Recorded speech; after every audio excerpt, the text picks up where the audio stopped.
ಈಗಾಗಲೇ ದೆಹಲಿಗೆ ಮುಖ್ಯಮಂತ್ರಿ ಸಿದ್ದರಾಮಯ್ಯವರು ಹೋಗಿ ಅಲ್ಲಿ ಹೈಕಮಾಂಡ್ ನಾಯಕರುಗಳನ್ನು ಭೇಟಿಯಾಗಿ ಒಂದಿಷ್ಟು ವಿಚಾರಗಳನ್ನು ಅವರ ಗಮನಕ್ಕೆ ತಂದು, ವಿಶೇಷವಾಗಿ ರಾಜಕೀಯ ವಿಚಾರಗಳನ್ನು ಅವರ ಗಮನಕ್ಕೆ ತಂದು ಅವುಗಳಿಗೆ ಒಪ್ಪಿಗೆಯನ್ನು ಪಡ್ಕೊಂಡು ಬರ್ತಾರೆ ಅನ್ನುವಂತಹ ನಿರೀಕ್ಷೆಗಳಿದ್ವು. ಹಾಗೆಯೇ ಉಪಮುಖ್ಯಮಂತ್ರಿಯವರ ಕಡೆಯಿಂದಲೂ ಕೂಡ ಒಂದಿಷ್ಟು ನಿರೀಕ್ಷೆಗಳು ಇದ್ವು. ಆದರೆ ಅಂತಿಮವಾಗಿ ಅಲ್ಲಿ ಆಗಿದ್ದೇನು ಅಂತೇಳಿ ನೋಡ್ತಾ ಹೋದರೆ ಕಾಣುವಂಥದ್ದು ಹೈಕಮಾಂಡ್ನ ಖಡಕ್ ಸಂದೇಶ. ರಾಜ್ಯ ಕಾಂಗ್ರೆಸ್ನ ಬಣಬಡಿದಾಟಕ್ಕೆ ಹೈಕಮಾಂಡ್ನವರು ಒಂದಿಷ್ಟು ಬ್ರೇಕ್ ಹಾಕುವಂತಹ ಪ್ರಯತ್ನವನ್ನು ಮಾಡಿದ್ದಾರೆ. ಯಾಕಂದರೆ ರಾಜ್ಯದಲ್ಲಿ ಆಗ್ತಾ ಇರುವಂತಹ ಬೆಳವಣಿಗೆಗಳನ್ನು ನೋಡ್ತಾ ಹೋದಾಗ ಕಾಂಗ್ರೆಸ್ನಲ್ಲಿ ಒಬ್ಬರು ಇನ್ನೊಬ್ಬರ ವಿಚಾರದಲ್ಲಿ ಬಹಿರಂಗವಾಗಿ ಯಾವ ರೀತಿಯಾಗಿರ್ತಾರೆ, ಆಂತರಿಕವಾಗಿ ಯಾವ ರೀತಿಯಾಗಿರ್ತಾರೆ ಅನ್ನೋಂಥ ಅಂಶಗಳು ಇದ್ದೇ ಇದ್ದಾವೆ. ಅಧ್ಯಕ್ಷರ ಬದಲಾವಣೆಯೂ ಇಲ್ಲ, ಸಂಪುಟ ಪುನರ್ರಚನೆಯೂ ಇಲ್ಲ, ಅವರ ಡಿಮ್ಯಾಂಡು ಇಲ್ಲ, ಇವರ ಡಿಮ್ಯಾಂಡು ಇಲ್ಲ, ಎರಡು ಕಡೆಯವರ ಡಿಮ್ಯಾಂಡು ಕೂಡ ಇಲ್ಲ ಅನ್ನುವಂಥದ್ದು ಸದ್ಯಕ್ಕೆ ಹೈಕಮಾಂಡ್ನ ತೀರ್ಮಾನ. ಆಸೆಯಿಂದ ದಿಲ್ಲಿಗೆ ಹೋಗಿದ್ದಂತಹ ನಾಯಕರೆಲ್ಲರೂ ಕೂಡ ಈಗ ಬರಿಗೈಯಲ್ಲಿ ವಾಪಸ್ ಆಗಬೇಕಾದಂತಹ ಪರಿಸ್ಥಿತಿ ನಿರ್ಮಾಣ ಆಗಿರುವಂಥದ್ದು. ಇದಕ್ಕೆಲ್ಲಕ್ಕೂ ಕೂಡ ಬಹಳ ಮುಖ್ಯವಾಗಿ ಕಾರಣ ಅಂತ ಹೇಳಿದರೆ ಸಿಎಂ ಸಿದ್ದರಾಮಯ್ಯನವರ ತಂತ್ರ, DK ಶಿವಕುಮಾರ್ ಅವರ ಪ್ರತಿತಂತ್ರಗಳಿಗೆ ಹೈಕಮಾಂಡ್ ಒಂದಿಷ್ಟು ಮದ್ದರಿಯುವಂತಹ ಪ್ರಯತ್ನವನ್ನು ಮಾಡಿದೆ. ಸದ್ಯಕ್ಕೆ ಎರಡೂ ಕಡೆಯವರ ಡಿಮ್ಯಾಂಡ್ಗಳಿಗೂ ಕೂಡ ಜಾಸ್ತಿ ಸೊಪ್ಪು ಹಾಕುವಂತಹ ಕೆಲಸವನ್ನು ಮಾಡಲಿಲ್ಲ. ಎಲ್ಲದಕ್ಕೂ ಬ್ರೇಕ್ ಹಾಕುವ ಮೂಲಕ ಇಬ್ಬರಿಗೂ ಖಡಕ್ ಸಂದೇಶವನ್ನು ನೀಡಿದ್ದಾರೆ.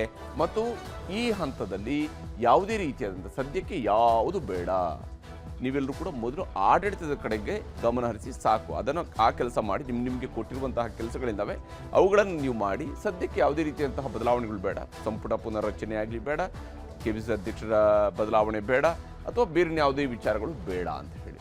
ಇಷ್ಟಕ್ಕೂ ಇವೆಲ್ಲವೂ ಕೂಡ ಯಾಕಾಯಿತು, ಏನಾಯಿತು, ಯಾವ ಸ್ವರೂಪದಲ್ಲಿ ಆಗ್ತಾ ಇದೆ ಅಂತ ನೋಡ್ತಾ ಹೋದಾಗ ಶಿವಕುಮಾರ್ ಅವರು ಆಡಿರುವಂತಹ ಮಾತುಗಳನ್ನು ನಾವಿಲ್ಲಿ ಗಮನಿಸಬೇಕು. ಹೈಕಮಾಂಡ್ ಮೀಟಿಂಗ್ ನಂತರ DK ಮಾರ್ಮಿಕ ನುಡಿ. ಯಾಕಂದರೆ ಅವ್ರು ಹೇಳಿರುವಂಥದ್ದು, ವ್ಯಕ್ತಿಗಿಂತ ನನಗೆ ನನ್ನ ಪಕ್ಷ ಮುಖ್ಯ, ನನಗೆ ಯಾವುದೇ ವ್ಯಕ್ತಿಗಿಂತ ನನಗೆ ನನ್ನ ಪಕ್ಷ ಮುಖ್ಯ ಅನ್ನುವಂತಹ ವಿಚಾರವನ್ನು ಹೇಳಿದ್ದಾರೆ.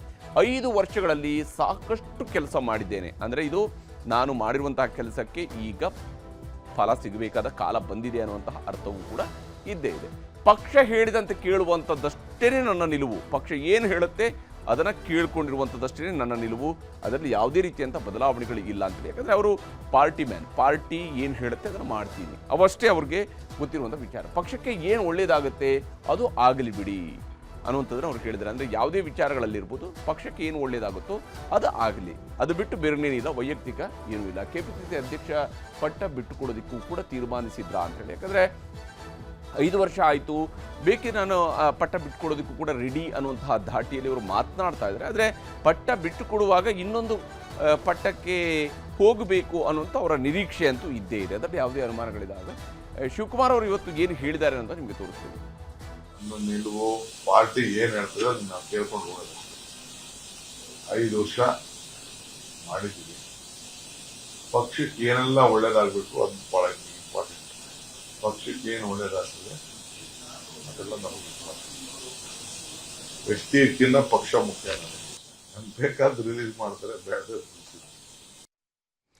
ಇದರ ನಡುವೆ ಸತೀಶ್ ಜಾರಕಿಹೊಳಿ ಅವರು ಕೂಡ, ಯಾಕಂದರೆ ಅವರು ಕೂಡ KPCC ಅಧ್ಯಕ್ಷ ಪದವಿಯಲ್ಲಿ ಕೂರುವಂತಹ ಒಂದು ನಿರೀಕ್ಷೆಯನ್ನು ಇಟ್ಕೊಂಡಿದ್ರು. KPCC ಅಧ್ಯಕ್ಷ ಹುದ್ದೆಯ ಮೇಲೆ ಕಣ್ಣಿಟ್ಟಿದ್ದಂತಹ ಸತೀಶ್ ಜಾರಕಿಹೊಳಿಗೂ ಕೂಡ ಈಗ ನಿರಾಸೆ ಆಗಿತ್ತು. ಯಾಕಂದರೆ ಇಲ್ಲಿ ದೆಹಲಿಯಿಂದ ವಾಪಸ್ಸಾದ ಕೂಡಲೇ ಸತೀಶ್ ವರಸೆಯೇ ಬದಲಾಗಿದೆ. ಅವರು ಯಾವ ನಿರೀಕ್ಷೆಯನ್ನು ಇಟ್ಕೊಂಡು ದೆಹಲಿಗೆ ಹೋಗಿದ್ರು ಆ ನಿರೀಕ್ಷೆಗಳು ಮೊನ್ನೆ ಅಷ್ಟೇ RAC ಆಗಿದೆ ಅಂತೇಳಿ ಹೇಳ್ತಾ ಇದ್ರು. ಈಗ RAC ಇಲ್ಲ, ಯಾವುದಾಗಿದೆ ಅನ್ನೋದ್ರ ಬಗ್ಗೆ ಕೇಳ್ತಾ ಹೋದಾಗ ಅವರು ಬೇರೆದಕ್ಕೆ RAC ಅಂತ ಹೇಳ್ತಾ ಇದ್ದಾರೆ.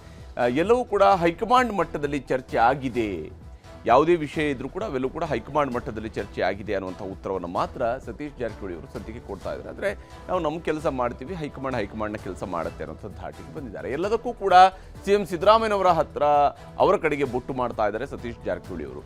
ನಂದೇನೂ ಇಲ್ಲ, ಅವ್ರು ನೋಡ್ಕೊಳ್ತಾರೆ ಅನ್ನುವಂತಹ ನಿಟ್ಟಿನಲ್ಲಿ ಸತೀಶ್ ಜಾರಕಿಹೊಳಿ ಅವರು ಕೂಡ ಮಾತನಾಡಿದ್ದಾರೆ. ನಿಯಮ ಷರತ್ತುಗಳ ಬಗ್ಗೆ ಯಾವುದೇ ರೀತಿಯಾದಂತಹ ಚರ್ಚೆಗಳು ಕೂಡ ಆಗಿಲ್ಲ, ಅಂದರೆ ನಮ್ಮ ನಡುವೆ ಯಾವುದೇ ರೀತಿಯಂತಹ ಚರ್ಚೆಗಳು ಕೂಡ ಆಗಿಲ್ಲ, ಯಾವುದೇ ಷರತ್ತುಗಳು ಕೂಡ ಹಾಕಿಲ್ಲ ಅಂತೇಳಿ ಹೈಕಮಾಂಡ್ ಕೇಳಿದರೆ, ಅಂದರೆ ನನ್ನ ಬಳಿ ಏನಾದರೂ ಹೈಕಮಾಂಡ್ ಏನಾದರೂ ಅಭಿಪ್ರಾಯವನ್ನು ಕೇಳಿದರೆ ಆಗ ಅದಕ್ಕೆ ನಾನು ಹೇಳ್ತೀನಿ ಅಂತಷ್ಟೇ ಸತೀಶ್ ಜಾರಕಿಹೊಳಿ ಅವರು ಇವತ್ತು ಬೆಂಗಳೂರಿನಲ್ಲಿ ಮಾತನಾಡ್ತಾ ಹೇಳಿದ್ದಾರೆ. ಸತೀಶ್ ಅವರ ಮಾತು ನಿಮಗೆ ತೋರಿಸ್ತೀನಿ. ಈಗ CM ಕೂಡ ಅಲ್ಲಿ ಹೈಕಮಾಂಡ್ ನಾಯಕರ ಭೇಟಿಯಾಗಿದ್ದಾರೆ.